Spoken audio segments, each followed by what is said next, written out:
नमस्कार सबैजनालाई। आज हामी सेयर लोन सम्बन्धी केही जानकारी लियौँ। सेयर लोन के हो, कसरी लिन सकिन्छ, के कागजपत्र चाहिन्छ र सेयर लोन सम्बन्धमा नेपाल राष्ट्र बैंकले के व्यवस्था गरेको छ, यो सम्बन्धी केही चर्चा गरौँ। सेयर लोनको प्रकार भनिएको छ। प्रकारमा चाहिँ यो सेयर लोन चाहिँ डिमान्ड लोन अथवा रिभल्भिङ नेचरको लोन हुन्छ। डिमान्ड लोन पनि दिन्छन् बैंक तथा वित्तीय संस्थाले र रिभल्भिङ टाइपको लोन पनि दिन्छन्। रिभल्भिङ भने ओर्डिनेचर टाइपको, यसमा चाहिँ पैसा राख्ने निकाल्ने जतिपटक पनि गर्न पाइयो र सेयर पनि रिभल्भ हुने किसिमले पनि सेयर लोन दिन्छ। कतिपय बैंक तथा वित्तीय संस्थाहरूले सेयरलाई पनि रिभल्भ गर्न दिन्छ। भन्नाले कुनै एउटा कम्पनीको सेयर तपाईहरुले धितोमा राख्नु भएको छ भने त्यो बेचेर अर्को त्यही भ्यालु बराबरको सेयर, त्यो भ्यालु वा सोभन्दा बढी रकमको सेयर चाहिँ धितो राख्दिने गरी पुरानो सेयर फुक्का गरेर नयाँ राखेर पनि धेरै ट्रेडिङ गर्ने इन्भेस्टरले चाहिँ रिभल्भिङ प्रकृतिकै लोनहरू लिने गर्छन्। र यो लोनको उद्देश्य चाहिँ के रहेछ त, कुन पर्पजमा यो लोन दिने रहेछ हेरौँ। सेयर ट्रेडिङ सम्बन्धी फन्ड आवश्यकता पर्दाखेरि त्यसको फुलफिलमेन्टको लागि सेयर ट्रेडिङ गर्नलाई पनि फन्ड आवश्यकता पर्छ। जुन सेयर ट्रेडिङ गर्ने व्यक्तिहरू हुनुहुन्छ उहाँहरूले पनि सेयर लोनबाट फाइदा उठाउन सक्ने हुनुभयो। त्यस्तै सेयर इन्भेस्टमेन्ट गर्ने इन्भेस्टरहरूलाई पनि फन्ड रिक्वायरमेन्ट फुलफिलमेन्ट गर्नलाई सेयर लोन दिने भयो र अन्य पर्सनल निडहरू फुलफिलमेन्ट गर्नलाई पनि सेयर लोन दिने भयो। जस्तै कसैसँग सेयरहरू छ भने सो सेयर धितो राखेर अन्य पर्सनल काममा पनि यो कर्जा उपभोग गर्न सकिने हुने भयो। अब यसको एलिजिबल को हुन्छ, को ग्राह्य हुन्छ, यो पनि हेरिहालौँ। सबै नेपाली नागरिकहरू यसमा एलिजिबल हुन्छन्। त्यस्तै कुनै पनि फर्म, कम्पनी, नेपाल सरकारको कुनै पनि निकायमा दर्ता भएको, प्यान भएको यस्ता फर्म, कम्पनी, सङ्घ संस्थाहरूले पनि सेयर लोन लिन सक्छन्। यसको लागि चाहिँ आफ्नो सेयरको लिस्ट जुन मेरो सेयरबाट निकाल्न सकिन्छ, मेरो सेयरको वेबसाइटमा गएर अथवा एपबाट पनि माई पोर्टफोलियो भनेर त्यसमा पीडीएफमा डाउनलोड गर्न सकिन्छ र यसलाई प्रिन्ट गरेर बैंक तथा वित्तीय संस्थामा लिएर जान पर्यो। यसको साथमा आफ्नो आम्दानीको स्रोत के छ, सोर्स अफ इन्कम पनि बैंकमा लोन लिनलाई चाहिने एकदम महत्त्वपूर्ण कागजात हो। यसमा सोर्स अफ इन्कम भन्नाले हाउस रेन्ट हुन सक्यो, ल्यान्डको रेन्ट हुन सक्यो, अथवा स्यालेरी हुन सक्यो, बिजनेस इन्कम हुन सक्यो। साथमा यही सेयरको डिभिडेन्डलाई पनि राम्रो इन्कम मान्न सकिन्छ। जो ठुला इन्भेस्टरहरू हुनुहुन्छ उहाँको चाहिँ धेरै सेयरको पोर्टफोलियो छ भने त्यही सेयरबाट पनि क्यास डिभिडेन्डहरू आउँछ। साथमा ट्रेडिङ गर्ने इन्भेस्टरहरूको क्यापिटल गेन भए हुन्छ, क्यापिटल गेनको रिपोर्ट निकाल्न सक्यो। यो क्यापिटल गेनबाट पनि उहाँहरूको इयरली कति रेभेन्यू भए रहेछ देखिन्छ। यस्ता इन्कमलाई पनि बैंकले भ्यालिड सोर्स अफ इन्कमको रूपमा लिन्छ र यस्ता डकुमेन्टहरू बैंकमा उपलब्ध गराइदियो भने सेयर लोन लिनलाई गाह्रो हुँदैन। त्यस्तै बेनिफिसियल ग्रुप भनेको छ, कसले यो सेयर लोनहरू लिन सक्यो त?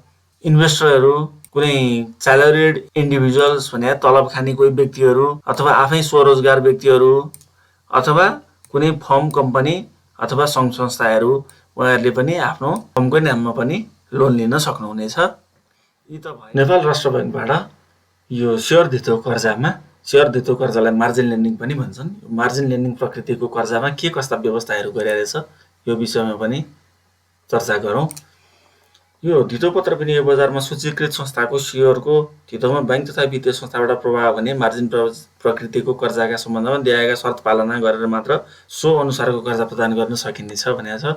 यसरी प्रभाव हुने कर्जाको हकमा सुरक्षण बापत राखिने सेयरको मूल्याङ्कन गर्दा नेपाल स्टक एक्सचेन्ज लिमिटेडबाट प्रकाशित पछिल्लो 120 कार्य दिनको अन्तिम मूल्यको औसत मूल्य वा सेयरको प्रचलित बजार मूल्य मध्ये जुन कम हुन्छ सो रकमको बढीमा 70% सम्म मात्र सेयर धितो कर्जा प्रवाह गर्न सकिनेछ भनेको छ। यहाँ महत्त्वपूर्ण कुरा चाहिँ के भयो भने सेयर धितोको मूल्याङ्कन कसरी हुने रहेछ भन्दाखेरि नेपाल स्टक एक्सचेन्ज लिमिटेडको वेबसाइटबाट हामीले हेर्न सक्छौँ 120 दिनको अन्तिम कारोबार मूल्यको औसत मूल्य के छ। अन्तिम मूल्यको औसत जुन छ 120 कार्य दिनको अन्तिम मूल्यको औसत मूल्य जुन यो क्लोजिङ एभरेज प्राइस भनेर नेपाल स्टक एक्सचेन्जको वेबसाइटमा हुन्छ, यसको चाहिँ चाहिँ 70% सम्म मात्रै लोन दिन्छ बैंक तथा वित्तीय संस्थाले भ्यालुएसन गरेर। र एउटा नयाँ व्यवस्था पनि भएको छ यो 77 साउनबाट यो के कुरा थपिया छ भने पहिला शेयर धितोमा भएको शेयर संख्याको मात्रै मूल्याङ्कन गरेर बैंकले मार्जिन कल गर्थ्यो भनेदेखि अब चाहिँ शेयरको बजार मूल्यमा हुने परिवर्तनको कारणले शेयर धितो सुरक्षणको मूल्यमा कमी आएमा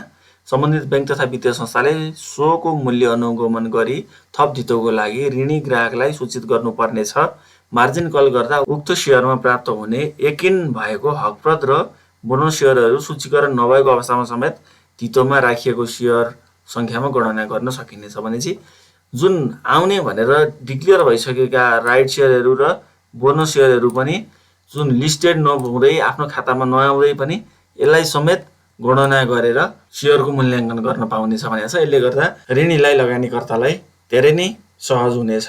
एकीकृत निर्देशनमा भएको परिवर्तनले फेरि शेयरको मूल्याङ्कन 120 दिनमा नगरिकन 180 दिनमै गर्ने गरी फेरि संशोधन भएको छ र अब चाहिँ फेरि शेयरको मूल्याङ्कन गरेर नेपाली स्टक एक्सचेन्ज लिमिटेडबाट प्रकाशित पछिल्लो 180 कार्य दिनको अन्तिम मूल्यको औसत मूल्य वा शेयरको प्रचलित बजार मूल्यमध्ये जुन कम हुन्छ सो मूल्यको बढीमा 70% रकमसम्म मात्रै शेयर धितो कर्जा प्रवाह गर्ने भन्ने व्यवस्था भएको छ। यो शेयर धितो कर्जा उपभोग गरिरहेका ऋणीले आफूले लिएको कर्जाको सम्पूर्ण बक्यौता ब्याज भुक्तानी गरी कर्जा नियमित रहेको अवस्थामा त्यस्तो कर्जा नवीकरण गर्न सकिनेछ भनेको छ।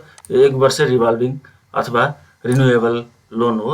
नियमित रूपमा कर्जा भुक्तानी गरेको छ भनेदेखि यो लोन रिन्यू पनि गर्न सकिने रहेछ। देखाएका अवस्थामा रहेका संस्थाहरूको शेयरको धितोमा कर्जा प्रदान गर्न पाइने छैन। यस्ता कम्पनीहरूको धितोमा चाहिँ शेयर कर्जा दिने छैन भनेको छ। के रहेछ हेरिहालौँ। यस बैंकबाट समस्याग्रस्त घोषणा भएको वा निर्देशन बमोजिम पुँजीकोष अनुपात कायम नगरेका बैंक तथा वित्तीय संस्थाहरू।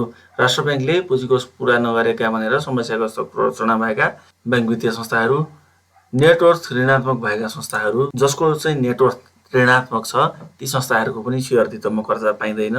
त्यस्तै नेपाल स्टक एक्सचेन्ज लिमिटेडको सूचीकरणबाट हटाइएका भने मतलब डिलिस्टेड भएका संस्थाहरू यसको धितोमा पनि कर्जा पाइँदैन र आर्थिक वर्ष समाप्त भएको 1 वर्ष अवधि पुरा हुँदा समेत अन्तिम लेखा परीक्षण नगर्ने संस्थाहरू यस्ता संस्थाहरूलाई शेयर धितो कर्जा लिनलाई रोक लगाइएको छ नेपाल राष्ट्र बैंकबाट।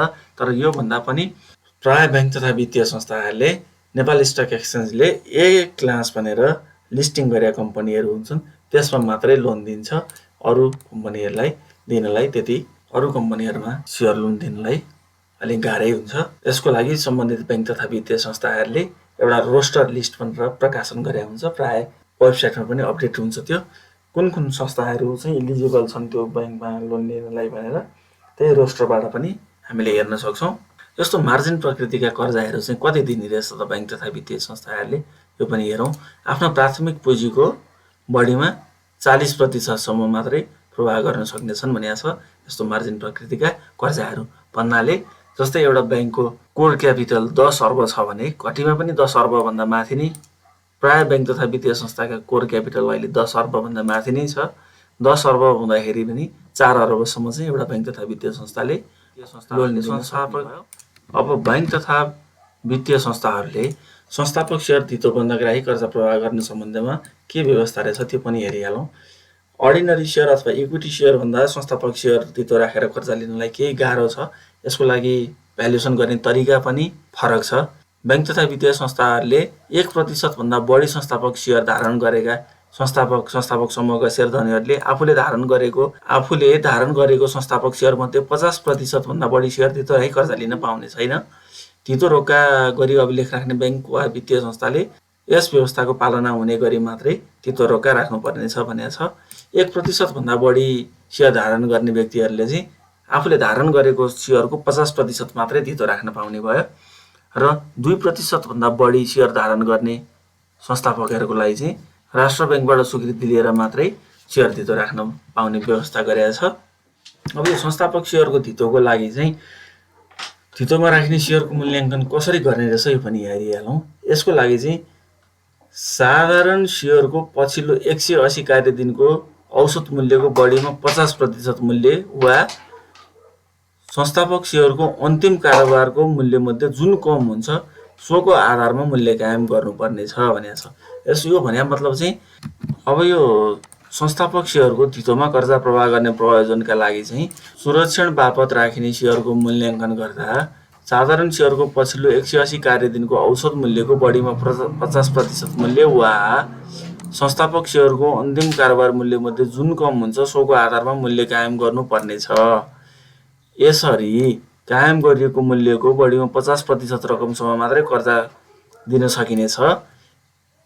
एक पटक प्रवाह गरिसकेको यस्तो कर्जाको सुरक्षणमा रहेको सेयरको पुनर्मूल्याङ्कन गरी सोको आधारमा थप कर्जा सीमा कायम गर्न वा थप कर्जा प्रदान गर्न पाइने छैन। र सेयर धितो कर्जा सम्बन्धमा संस्थापक सेयरको धितो राखेर कर्जा लिने सम्बन्धमा यसपालि एउटा नयाँ व्यवस्था पनि आएको छ। के छ भने पहिला संस्थापक सेयर धितो राखेर कर्जा लिँदाखेरि यसलाई नवीकरण गर्न पाइँदैन थियो, 1 वर्षलाई मात्रै हुन्थ्यो। 1 वर्षभन्दा बढी अवधिलाई संस्थापक सेयर धितोमा कर्जा लिन पाइँदैन थियो।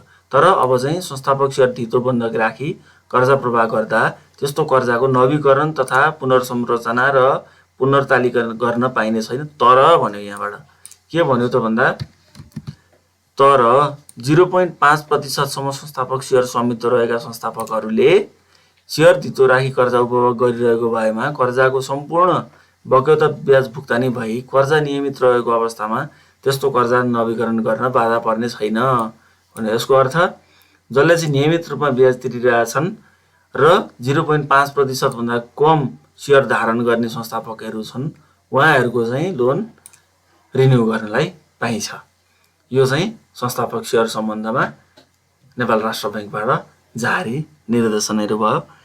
र कर्जा लिने प्रक्रियामा चाहिँ थप कुरा के छ भनेदेखि यहाँहरू जब आफ्नो आम्दानीको स्रोत र सेयरको लिस्ट बोकेर सम्बन्धित बैंक तथा वित्तीय संस्थामा जानुहुन्छ, बैंक तथा वित्तीय संस्थामा त्यो सेयरको मूल्याङ्कन हुन्छ यही प्रक्रिया अनुसार। र मूल्याङ्कन भइसकेपछि कतिसम्म लोन दिन सक्ने हो, यहाँहरूको आम्दानीको स्रोतले र सेयर धितोले कतिसम्मलाई लोन दिन सकिन्छ त्यति लोन रकम बैंक तथा वित्तीय संस्थाले एप्रुभ गर्छन्। त्यसपछि सो सेयर रोक्काको लागि सम्बन्धित डिपिए एकाउन्ट कहाँ छ त्यहाँ बैंक तथा वित्तीय संस्थाले चिठी बनाइदिन्छ र त्यो चिठी लिएर गएर त्यो सेयर चाहिँ रोक्का अथवा प्लेज गरेर आइसकेपछि बैंक तथा वित्तीय संस्थाले यहाँहरूको खातामा लोन डिस्पर्स गरिदिन्छ र यहाँहरूले सो लोनलाई उपभोग गर्न सक्नुहुनेछ। हवस् त, सेयर कर्जा सम्बन्धी विषय यति नै हो। मैले चाहिँ नेपाल राष्ट्र बैंकबाट भएको व्यवस्थालाई चाहिँ अलि बढी फोकस गरेँ र प्रक्रियाको बारेमा त बैंक तथा वित्तीय संस्थामा गएपछि त्यहीँबाट सहजीकरण भइ नै हाल्नेछ। हवस् त, आजलाई यति नै। नमस्कार, धन्यवाद।